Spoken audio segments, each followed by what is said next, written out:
E aí galera, beleza? Hoje é sábado, dia 21 de setembro.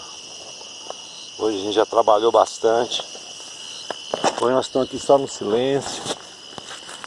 Mas quem está fazendo uma fogueirinha, a gente trabalhou um pouquinho no bomba aqui, tá? Tinha uma porta aqui, agora não tem mais. Nosso vizinho tá mandando brasa numa fogueirinha lá, ó.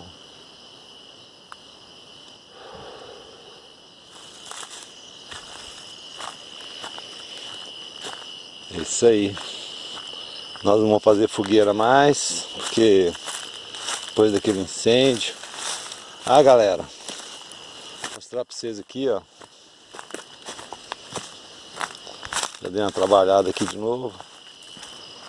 Fiz uma garagemzinha aqui pro carro, na sombra. Que aqui bate um sol danado. Fiz uma tomada ali mais perto da fogueira do vizinho.